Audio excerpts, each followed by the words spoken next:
Hi, welcome back to my channel. My name is Ilsa and today's video is all about how to practice Yoga Nidra. And the simple answer is it's not that complicated. So I have quite a few Yoga Nidra meditations on my channel and they're some of my most popular videos. So I thought I would give you a detailed discussion on how you can do Yoga Nidra. How can you practice Yoga Nidra? So Yoga Nidra is a passive form of meditation, a passive form of guided meditation, and it's taken lying down.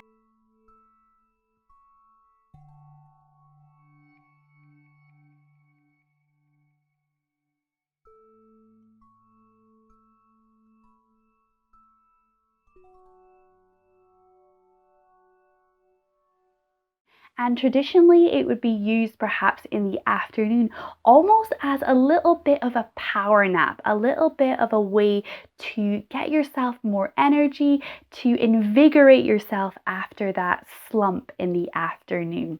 And it guides you into the point between wakefulness and sleep. And this is a different level of consciousness to waking and sleeping.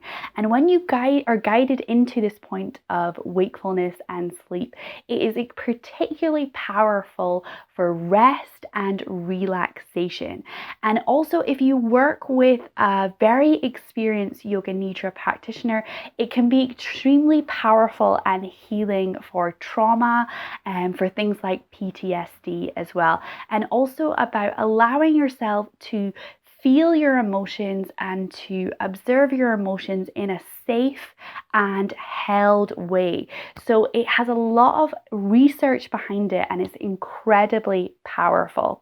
And the way that I share it on my channel, because I'm not working with you one-on-one, I focus on relaxation, meditation, and also Yoga Nidra for sleep.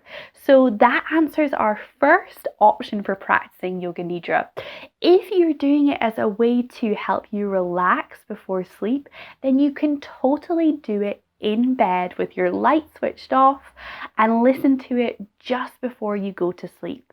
I would recommend looking for Yoga Nidra that is specifically designed for sleep, as it will allow you to be guided into a sleep rather than in the converse way where it guides you out of the practice at the end. So I'll tell you to open your eyes, to feel the room around you, and that will guide you out of the practice and wake you up. So those Yoga Nidras are good for different times of the day, but when you look at a Yoga Nidra, particularly for sleep, it'll guide you into a deep and restful sleep.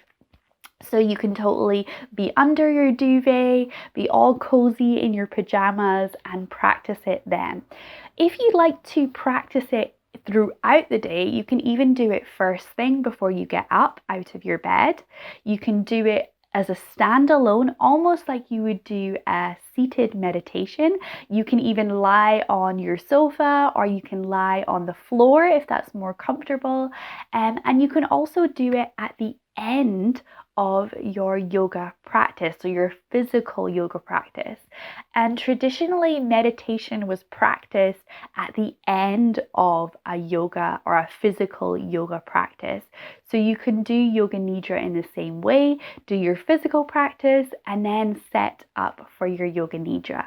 And you'll have everything set up already, you'll have your mat. So I'll be showing you some ways to get really cozy, comfy and very relaxed in your Yoga Nidra practice and help you to enhance your Yoga Nidra practice. So the props I'm using today are cushions and a yoga blanket. You can use any kind of blanket, you can even use a throw, and you can also use pillows from your bed instead as well. You'll see that it's very adaptable and you can adapt these props to your body. So we'll start off with using the cushions. So ideally, when you're lying down, you might want to try this out yourself as well, actually, to see the difference with how you feel when you lie flat on the mat. So this is traditionally how we will do a Shavasana. You lie flat with your feet maybe mat distance apart and then your arms out to the side.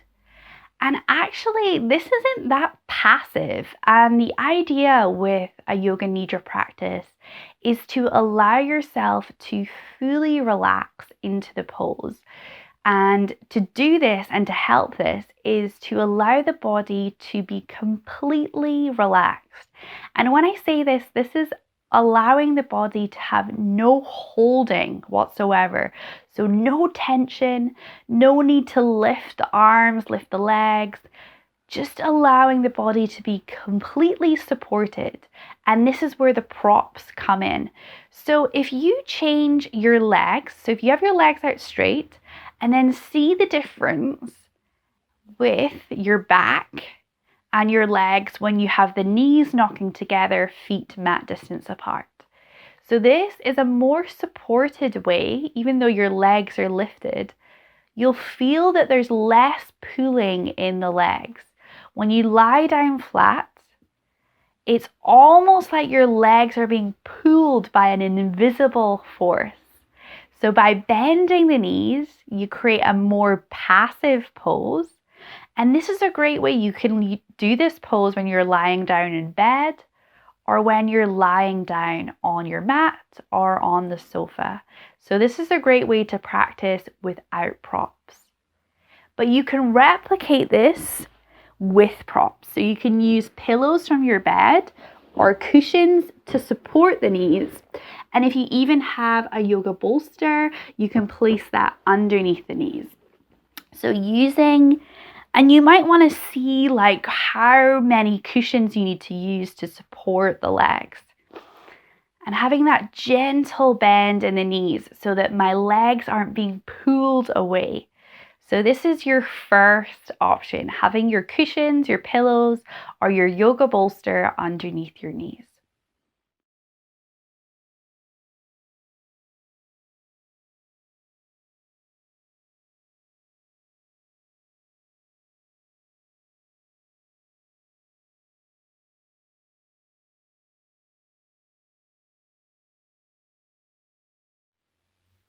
And I feel that's very relaxing. And then the next option is to use the cushions underneath your arms. So if you have loads of cushions, you can have them underneath your knees and then also underneath your arms. Again, this is to have a supported nature with the arms. So rather than the arms being pulled down, use the cushions to lift the arms, and you can rest them on your belly. You might move them so that they're underneath your upper arms. And you'll notice that now I have the lift of the cushions. It means that my elbows are almost in line with the shoulders. Whereas if I didn't have the cushions, the elbows would be hanging down. There'd be space between the shoulders and there'd be a pulling action. So we're lifting the body up so that it's in line, or lifting the limbs up so that they're in line with the torso. So you might rest the hands on your belly, or you can rest the arms out. And seeing what feels comfortable. Always with that focus of how passive can I make this pose? When you're doing Yoga Nidra, you're receptive to the guided meditation. So you're just receiving the Yoga Nidra. You don't need to do anything. This is your time to just be and allow yourself to move into that potent point between wakefulness and sleep. So that's your second option. Arms can be out to the side or having the hands on the belly. And I really like having the hands on the belly because it allows you to focus on noticing the breath in the body. So that's your second option. And you can always have the cushions underneath the knees, or you can have constructive rest knees.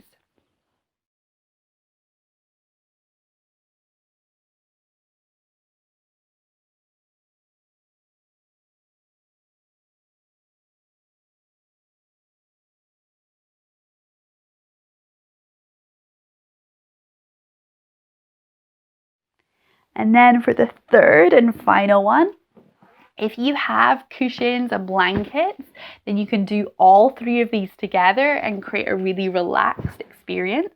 But this is the third option with the props. Having your blanket. So folding your yoga blanket in half and then laying it flat where you have your head. And then just beginning to roll up the blanket. And you're not rolling it all the way to the end. You want to have a space so that you can place the back of your head onto the blanket. And then this roll will support the cervical spine, so the back of the neck. So if you think about when you lie down, there's a space between the earth and your neck. And so by having that roll of the blanket, you're supporting the head, or you're supporting the back of the neck, allowing it to be even more supported, and then therefore allowing it to be even more of a passive pose. So just line it in. Again, you might need to try it out, come up and try it out again. And you want to have the shoulders so that the shoulders are flat on the earth and the tops of the shoulders are in line with the bottom of the roll. So I need to make my roll a little bit bigger, and then you'll see there's the back of the blanket is lifted off the earth. And this is because if we have that little support, we can sort of align the head rather than the head being like this. You can align the head more so that the spine is horizontal on the earth. And if you'd like, you can even use your cushions underneath your arms and then bend your knees, or use more cushions or pillows underneath your knees. So that's the third option with props.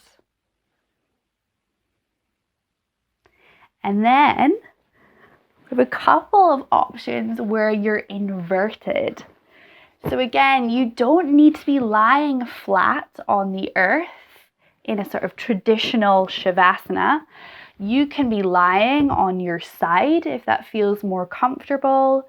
You can be lying on your front if that's more comfortable, or you can even have the legs inverted to create a really gentle inversion. So you can use the edge of a chair or a sofa. So just placing your knees onto the sofa or the chair. Again, you can place your cushions underneath your arms, and you can even have the blanket underneath your head. Hands can rest on your belly or beside you. So that's another option for Yoga Nidra. And then for the final inversion is legs up the wall pose. If you've done my classes or my yoga classes before, I've shown this one before. So to get into this pose, I'll show you how it's easy to allow the bum to be right against the wall, because that's what you want to have. You want to have the bum, the knees, and then the feet. So placing your left hand in front of you, and you're to the left of where you're going to have your body, and then hooking the left foot, both feet to the left side of the mat, and then threading your right arm underneath you to lift up. And you'll see in this way, there's no need to move the bum towards the wall. You're right beside the wall. And you can have the knees gently bent. Once more, you can have the blankets, the cushions, and you have the arms beside you or resting on your belly. So that's another inversion to do. So we'll come out the way we came, knees to chest, roll over, and then lifting up. So nice and smooth, no need to shuggle your way towards the wall. So that gives you several options of how to practice Yoga Nidra. So as I said, Yoga Nidra is a passive form of guided meditation that can be practiced at any point throughout the day. If you want to use it to help you sleep, it can be particularly potent before bed. And make sure that you choose a Yoga Nidra that is designed for sleep. But it can also help you sleep as well by using it at different times throughout the day. So you don't necessarily need to do it before bed to help you to sleep, because when you're practicing it at different times of the day, you're taking time to practice relaxing, practice being passive and meditative, and taking a point throughout your day to find stillness, so that you'll find that when you come to bed, you're not been frantic all day. You've had maybe 10-20 minutes within your day that you've had some stillness as well. So you don't need to do it just before bed. If you're using it to help you to sleep, you can also use it at any point throughout the day. If you're doing it as part of your yoga and meditation practice, you can do it at the end of the physical yoga practice. You can even do it first thing in the morning before you get out of bed. And it's a really powerful way to have a meditative practice without having to sit. And that can be really uncomfortable for a lot of people. So if you struggle with meditation, perhaps Yoga Nidra might be an accessible form of meditation for you. And you don't need any props, but props, as with the physical yoga practice, can enhance the experience. So you can do Yoga Nidra on your bed. I quite often do that when I'm practicing in the afternoon. I'll just go through to our bedroom and take 20 minutes to do a Yoga Nidra then, and to almost allow myself to recharge in that afternoon slump. You can also do it on your sofa, or you can do it on the ground or on a yoga mat. And then you can use whatever props you want throughout your house. You don't need specialist props. You just need some cushions, some blankets, some throws. You can even use clothes instead of a blanket as well. So as soon as you start thinking about it in a different way, you can see that anything can potentially be a prop. Much as the same way that a book can be a great yoga block, you can use clothes instead of blankets. You can use cushions instead of yoga bolsters. So I hope that inspires you to try out Yoga Nidra. As I said, I have dedicated playlists to Yoga Nidra for sleep and also standalone Yoga Nidra where I guide you out of the practice, so you don't need to worry about falling asleep for the rest of the day. And that's another thing I should say. If you fall asleep during your Yoga Nidra practice, you're not doing it wrong. That's evidently what your body needed in that moment, and you're taking some time for rest. So you're not doing it wrong if you fall asleep, and you're not doing it wrong if you stay awake. It's just allowing you to guide yourself into a different level of consciousness. And whenever you practice Yoga Nidra, it's going to be a unique experience, much as the same way that each meditation practice is different, each physical yoga practice is different, and how each experience in your life is different. So if you have any questions, please feel free to leave them in the comments below this video. I'd love to hear from you. I love Yoga Nidra and I love sharing it, so I'm really passionate about this subject. And as always, thank you so much for watching, and thank you for practicing with me.